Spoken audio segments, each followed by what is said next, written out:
Começa mais uma edição do JR 15 Minutos, o podcast da Record que aprofunda as notícias que mais mexem com a nossa vida. O presidente americano Donald Trump cumpriu o que prometeu e anunciou tarifas de importação para produtos do mundo todo. Trump afirmou que as tarifas recíprocas vão promover o renascimento da indústria americana e a independência econômica dos Estados Unidos. A guerra comercial imposta pelos Estados Unidos escala e provoca incertezas na economia global. A China anunciou nesta sexta-feira que a partir do dia 10 de abril, as importações dos Estados Unidos serão tarifadas em 34%, a mesma tarifa cobrada pelos norte-americanos para produtos e insumos chineses. O tarifaço de Donald Trump, anunciado nesta semana, atingiu vários países, entre eles o Brasil, que foi taxado em 10%. Quais serão as consequências para a economia global? Existe o risco de uma inflação generalizada? Como o Brasil deve responder a essa política? E nos Estados Unidos, qual será o impacto interno da aplicação dessas medidas? Para entendermos melhor o complexo cenário econômico mundial, recebemos Renan Silva, economista e professor de economia do IBMEC Brasília. Olá, professor Renan, seja bem-vindo. Olá, Luiz Fara, agradeço o convite, é uma satisfação poder atendê-lo. Prazer é todo nosso. Também participa dessa edição o correspondente da Record nos Estados Unidos, Vandrei Pereira. Ô Vandrei, 2 dias após o tarifaço, a China anunciou uma retaliação. Essa ação de Pequim já foi respondida pelo governo norte-americano? Oi, Fara. Olá, professor Renan. Sim, a China respondeu prontamente, né? E vários países do mundo que foram afetados pelo tarifaço anunciaram que estão estudando medidas. Mas a China foi um dos primeiros a agir de forma prática. O governo chinês, como você citou na abertura, divulgou que a partir de 10 de abril, as importações de produtos dos Estados Unidos serão taxadas em 34%, o mesmo valor imposto por Donald Trump aos chineses. E a resposta de Trump foi rápida.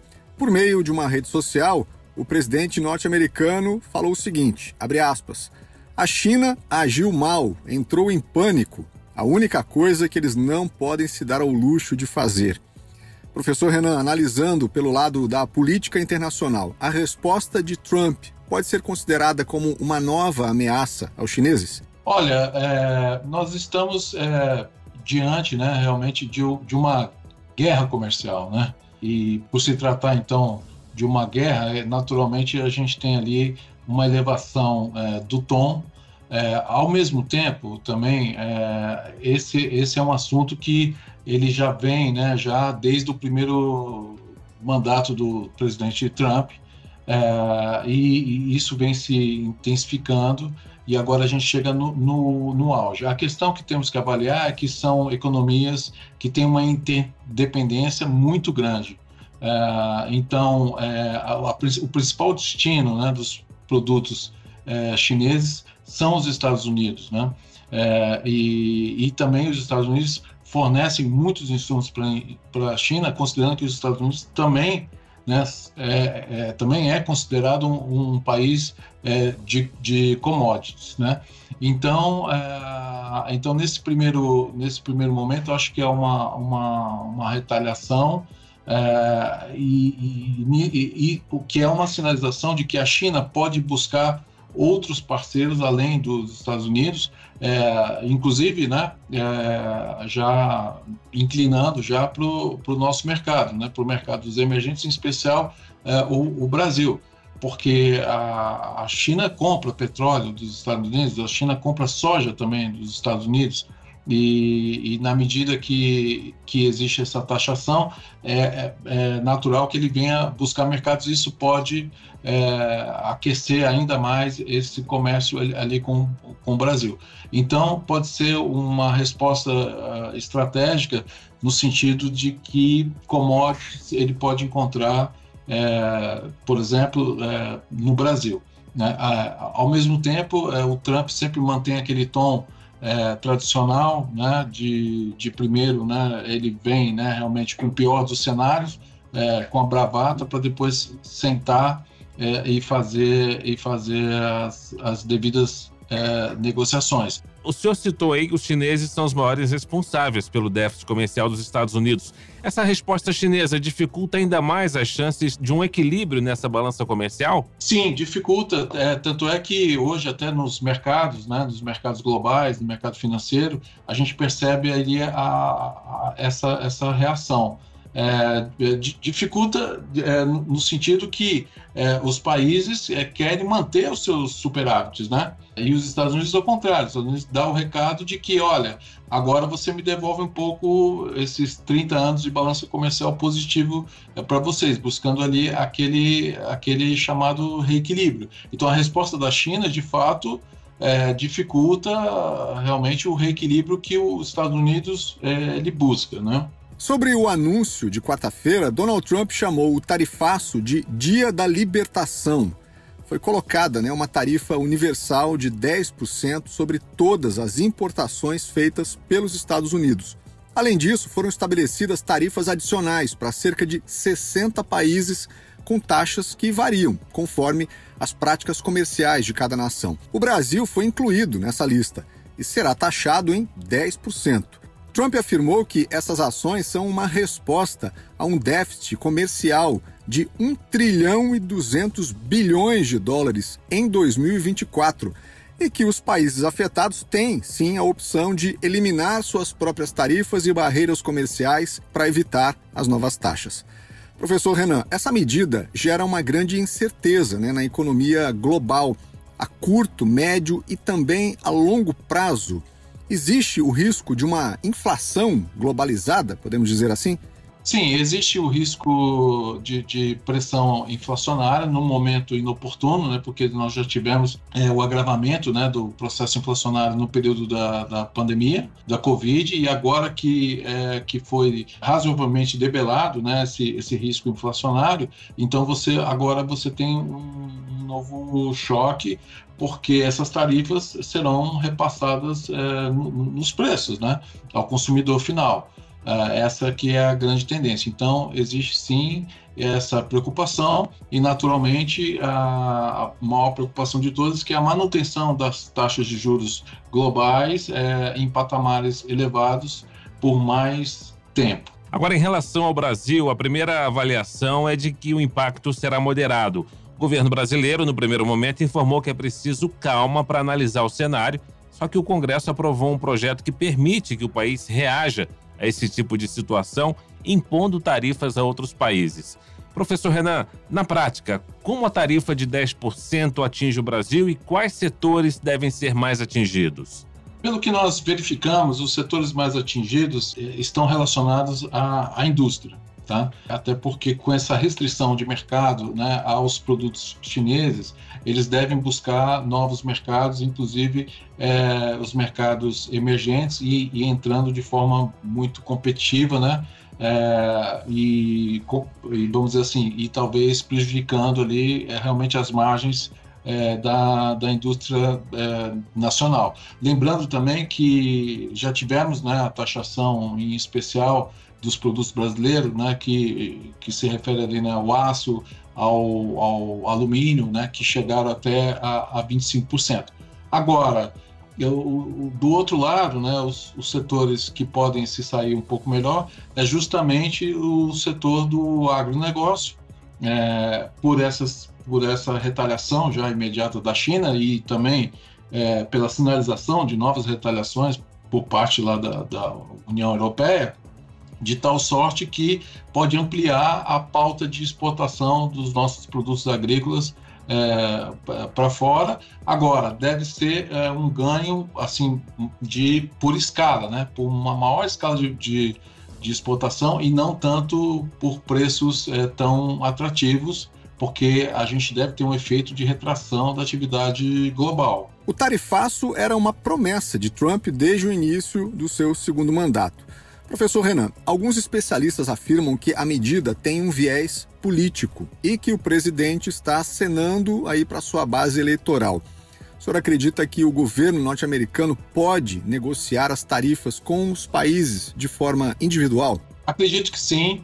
é assim que é feito, naturalmente. Então, eu acho que estamos aí mediante ao primeiro impacto e depois você parte ali para uma sintonia fina, né? Caso a caso. Não tenho dúvida que isso deva acontecer. Agora, de fato, o Trump tem essa promessa de campanha de reindustrializar, né, algumas áreas dos Estados Unidos que ficaram prejudicadas, né, com o deslocamento da produção norte-americana, né, para a China, e na medida que fica mais caro importar, então ele está dando um recado. Então produz aqui, e, né, que provavelmente, né, mais à frente ele vai entrar com medidas complementares que não estão sendo vistas agora, mas eu tenho certeza que ele tem o plano também de baixar os impostos internamente para facilitar essa produção interna. A grande questão os Estados Unidos é capaz de retomar essa produção rapidamente, evitando esse efeito tão nocivo da inflação?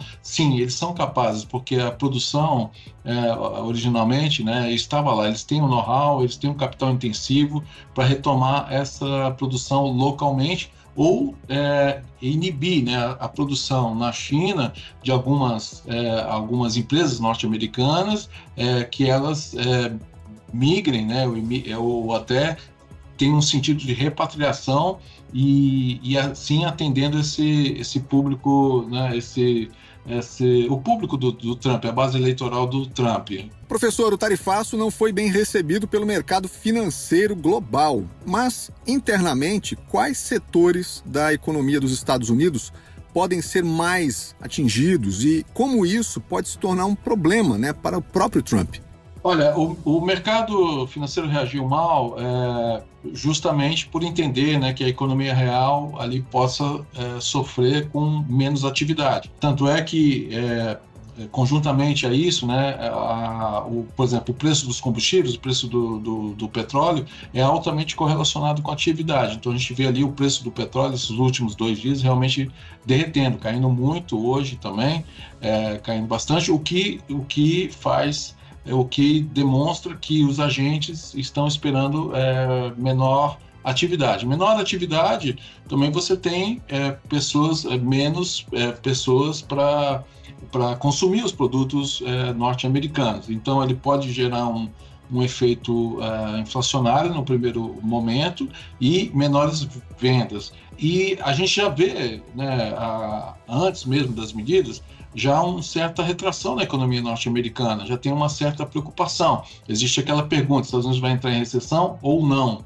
Agora esse risco ele fica aumentado, de fato, e isso pode ser preocupante. Professor, após a China, outros países também podem retaliar tarifas dos Estados Unidos, né? Além da inflação, quais os riscos de uma escalada de uma guerra comercial global? O pior cenário realmente é essa pressão inflacionária, mas junto com a pressão inflacionária você tem as consequências, né? Então a perda do poder de compra, né, da população, aumento do endividamento da família, em razão da permanência, né, dos juros elevados. Então você tem o custo de vida muito mais caro para as famílias. Então é um sentido assim de um empobrecimento quase que coletivo, né, empobrecimento sistêmico, né? Então até que as coisas voltem a se reequilibrar. Então é que a inflação traz realmente esse efeito cascata de outras consequências. Professor, agora olhando para o lado do Brasil, o fato de ser taxado em 10%, índice bem menor comparado a outros países como a China, por exemplo, que usamos aqui como exemplo, né, que foi tarifado em 34%. O senhor acredita que isso pode representar uma oportunidade de novos negócios para a gente? Sem dúvida, porque, por exemplo, alguns produtos brasileiros, eles imediatamente se tornaram mais competitivos que alguns produtos dos mercados asiáticos, né? Porque eles tiveram um maior impacto nessa recomposição e nós um menor impacto. Lembrando que é um adicional, né? Mas mesmo sendo uma tarifa adicional, nós ainda ficamos mais competitivos que os asiáticos. Então o Brasil tem que realmente ter agilidade de buscar divisas usando essa prerrogativa, de que agora então nós ficamos mais competitivos que nossos concorrentes. Muito bem, termina agora a edição 1141 do podcast 15 Minutos. Eu agradeço a participação e os esclarecimentos de Renan Silva, professor de Economia do IBMEC Brasília. Professor, muito obrigado. Luiz, eu que agradeço, um grande abraço e até uma próxima oportunidade. Até, professor. Agradeço também a participação do correspondente da Record nos Estados Unidos, Vandrei Pereira. Valeu, Vandrei. Eu que agradeço, Fara. Obrigado, professor. E até o próximo podcast. Esse podcast contou com a produção de David Bezerra e das estagiárias Amanda Fuzita, Isabela Santos e Yasmin Logrado. Sonoplastia de Diego Marcondes. Coordenação de conteúdo, Deni Almeida. Direção editorial, Tiago Contreira. Vice-presidente de jornalismo, Antônio Guerreiro. Você acompanha o 15 Minutos no portal r7.com, nas redes sociais do Jornal da Record e nas principais plataformas de streaming. Nos falamos no próximo episódio. Até lá.